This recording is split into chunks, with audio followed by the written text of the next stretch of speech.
Hi there, welcome to my channel. Today we're going to be making sourdough discard pretzel bites. First, we're going to start with 150 grams of warm milk.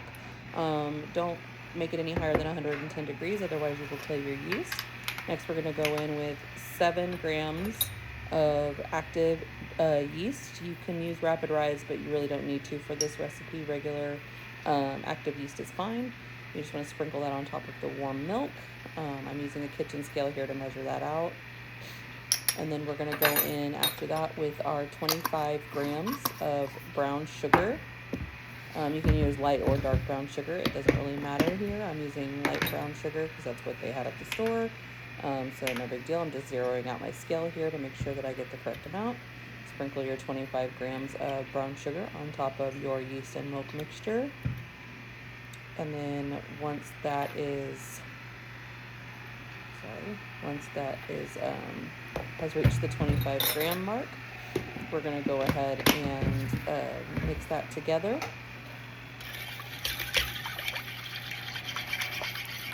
And we're going to let that sit. Make sure you get all the yeast incorporated, or at least most of it, so that the milk can help activate it. Make sure that it's good. That's the reason that we do this, is to see if the yeast is any good. We don't want to put dead yeast into all of our ingredients and we're wasting ingredients. So just kind of scrape it into there and make sure that it's as incorporated as you can get it. Mix it around really well. And then we'll just cover this for about 10 minutes and let it rest. These little covers, I love them. They're really good for making bread and dough. And then after it's rested for about 10 minutes, we're going to add in our 75 grams of sourdough discard. And this I've gotten out of my refrigerator. I let it sit out for about 10 or 15 minutes to cool down, warm up a little bit from the refrigerator. So we're going to get that all incorporated in there. Mix that around. You'll see it gets a little bit thicker whenever you add the discard to the mixture. That's because sourdough discard is just sourdough starter that's dormant. So it's been sitting in my refrigerator, so it thickens it up a little bit. It's just flour and water, so it doesn't really do a whole, or it kind of thickens things up a little bit more. Then we're going to go in with about 4 grams of salt. You see here I added just a tiny bit too much salt. Overestimated, my bad. That's okay. They're pretzels, so it's not the end of the world. You're going to mix that in really fast, and then you're going to go in with 240 grams of bread flour. You can use all-purpose flour. It doesn't really matter that much, so whichever one you have is fine. I'm using bread flour here because I had some on hand. And you're just going to put in 240 grams of that, and then kind of just mix it in.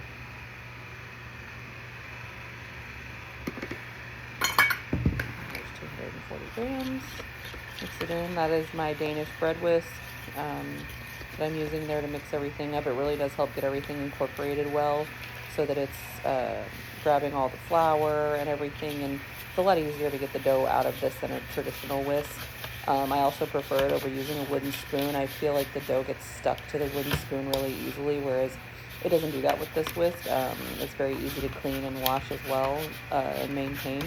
So you want to work all of the wet and dry ingredients together and kind of pick up all the flour and everything that's in the bowl. And at this point, we're done with the whisk, so we're going to get as much of the dough off of there as we can. And then we're going to go in with our 14 grams of just softened room temperature butter. It doesn't have to be melted or anything like that. Actually, we don't want it melted. We want it kind of soft so that we can incorporate it into our dough. You want to incorporate it until you don't see the butter anymore, and your hands are not greasy anymore, because we want the butter to incorporate into the entire ball of dough here. And this is going to take a minute and some little pinches. Sometimes using you see I'm using my little claw there to kind of pinch it in, and you see there's still some yellow specks. So I'm going to go in and keep pinching until I don't see yellow anymore. I do use grass-fed butter. That is a personal preference. However, when you're baking, it does need to be real butter. Do not use margarine, as margarine is just mostly oil. It is not actual butter. So I'm using real grass-fed butter here. That's why you can see how yellow it is. in the mixture. So you're going to get that nice and incorporated in there. And then you'll see here in a second, I'm going to pick up the dough. And this is the consistency that you want for your dough at this point. And you can't see any of the butter anymore. It's all worked into the dough. And it's still very sticky, and that's normal. From here, we're going to take it out of the bowl, and we're going to start kneading it, and then we'll see if we need any more flour. If it's still super sticky and really difficult to work with, you just add a tiny pinch of flour at a time. You don't want to overdo it here, because then you will have very tough, dry pretzels, and that's not what we want with pretzel bites. So you're going to kind of work on it. You can see here it's still a little too sticky for my liking. So I'm going to go in here in just a second with a little bit of flour to help kind of tighten things up a little bit more. You want your dough to be smooth by the time you're done with it. It's just not wanting to cooperate with me.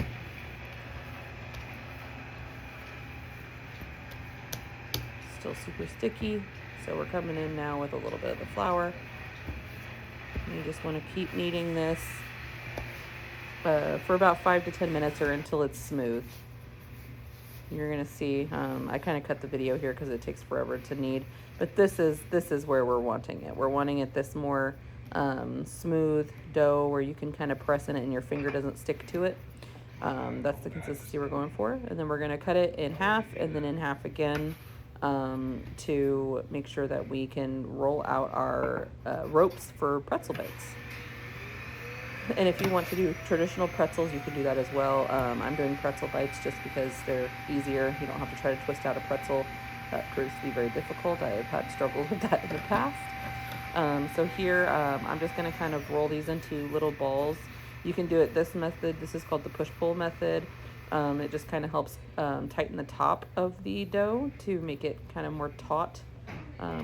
Or you can do this other method. You see I start here with the push-pull method, and it's not really working as well, so I'm going to switch over to this other method where I kind of cut my hand over it and just rub it around in kind of a circle on the counter.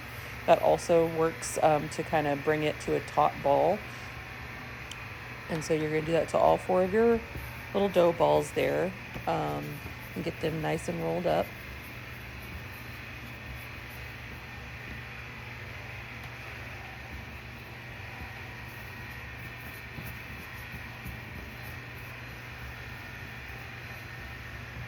They take a second, okay.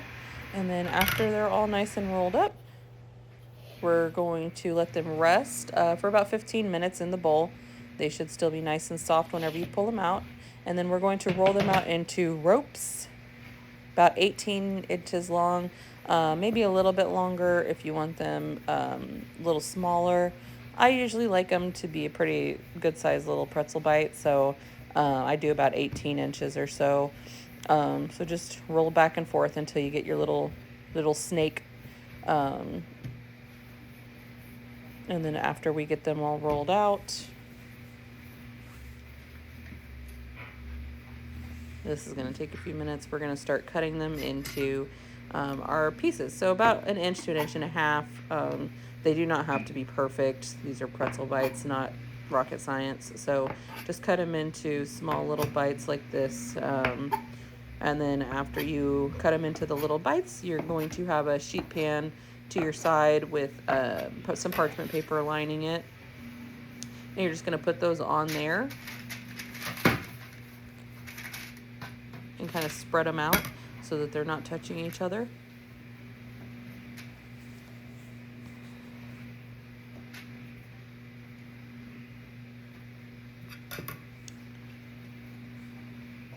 And you're going to repeat the process. So you're going to do this all 4 times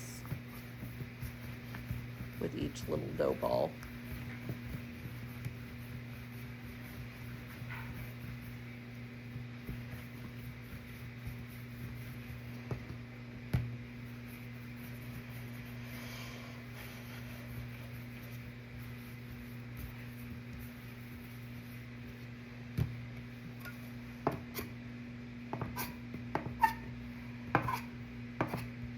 I'm using a bench scraper to do this just because I like the way it works, but you can use a butter knife, kitchen knife, whatever you're comfortable with. I like the bench scraper, just easier to hold on to.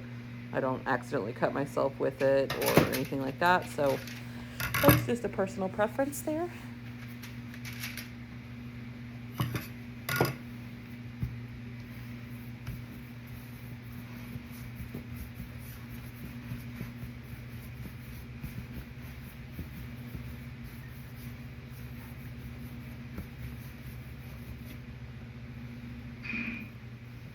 You can see I accidentally messed that end up there. Again, not a big deal. It's just gonna turn into another little pretzel bite, so it doesn't have to be beautiful. It's okay. You see I kind of press and flick so that it flicks it away so that they don't get stuck to one another while I'm trying to cut them out.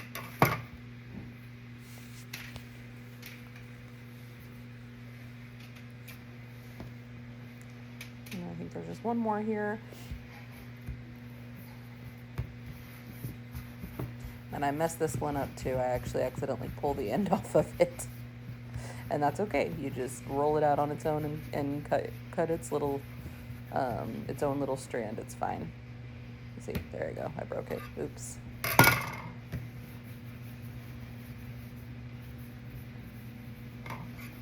Try to make it as even as you can along the length of the dough so that all of your bites are the same kind of size, give or take. That way when you bake them, they all bake evenly. So you just roll out my little snake there, and we'll cut out a couple from here. And then we'll get all these on the sheet pan with the parchment paper. And then these are actually going to go into the freezer for about 15 minutes, just so that they can kind of firm up a little bit, so that when we boil them, they don't kind of like mush and disintegrate. So as you can see, there they are. They're all kind of spread out on the sheet pan. And then they froze for about 15 minutes. You're going to bring a pot of water to a boil with some baking soda in there, about a 1/4 cup of baking soda. I highly recommend putting the baking soda in before the water starts boiling. Otherwise, you could have a boil over. You don't need to fill the pot completely up, just enough water so that they have room to boil. I dropped one here. And then you just want to put these in there one by one so that they don't clump together. And you're going to let them boil for about a minute or so, give or take. You know, once you see them start kind of floating, then they're ready. So you see me kind of stirring them around. That's to prevent them from sticking to one another in the pot. But you see how much more firm they are in my hand there now that I had them in the freezer for about 15 minutes. And then you see on the right of the pot there is another sheet pan with the parchment paper on it, and that's what we're going to put them on when we take them out of the water. We're also going to get an egg, just one egg, and we're going to whisk that up with a fork and put it on with a pastry brush. I'll show you here in just a minute what I mean by that. I prefer silicone pastry brushes just because the regular ones tend to leave little hairs behind, and I don't like that. So silicone's really easy to clean and keep from getting mildewed and moldy, and I think it just works better. So you can see here I messed up. I meant to get a fork to whisk that with, and I didn't. So we're going to get a little fork here, and I'm going to whisk that egg up so that we can spread it out on our pretzel bites after they come out of the boiling water.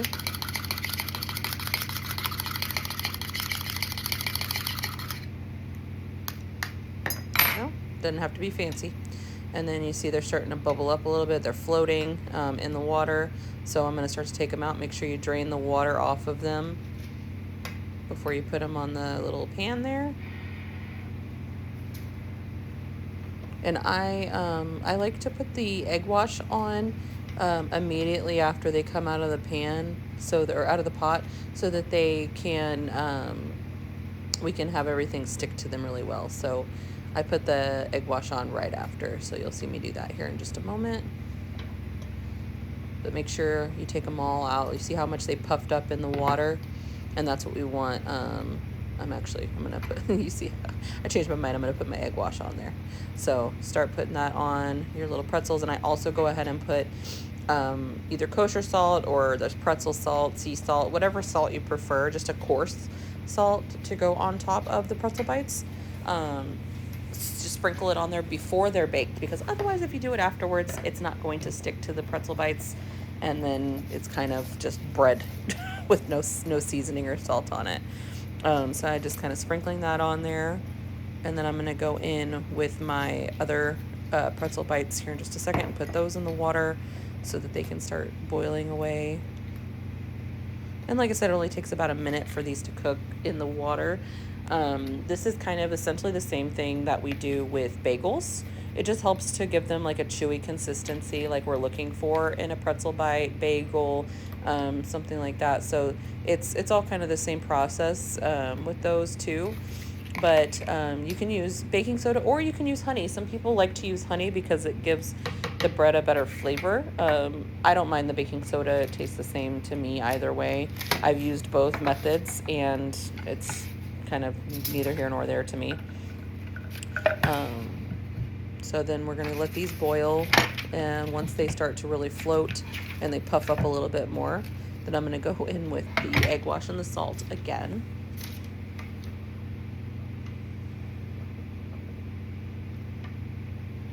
See, they're not quite ready yet. They're almost there.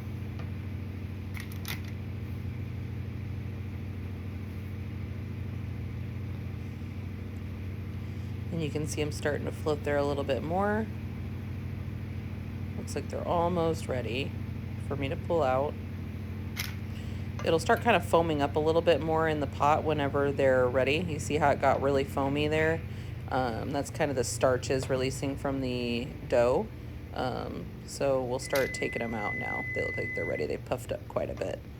And you see they're not perfect, not perfect shaped or anything like that, but they're all fairly consistently the same size for baking. So they don't always look pretty, pretzel bites, but they're always delicious. So we're going to scoop all of these out. Try to get as much water off of them as you can when you're scooping it out. I only had a slotted spoon. I really need to invest in like a little spider scoop so that I don't have to do this every time. Just checking to make sure I got them all out of the water. Turn your water off, get it out of your way, and then we're going to do some egg wash. I'm going to make a big old mess here. Just plopped down like 50 gallons of egg in that pan. So I'm going to have to clean that up so that I don't get egg cooked all over my pan. And so that my pretzels don't taste super eggy or anything like that. Yeah, I tried to clean it up with that. That didn't really work out for me. So just get a paper towel and kind of wipe up the excess so that it's not leaving a bunch of egg all over the sheet pan. And then we'll go in here with our fork and kind of spread these out a little bit more. They were a little too close together, and then they'll stick together and they may get kind of gummy if you do that on the sides that are touching. So you want to make sure you spread them out real good. And then going back in with my kosher salt here, sprinkling on top.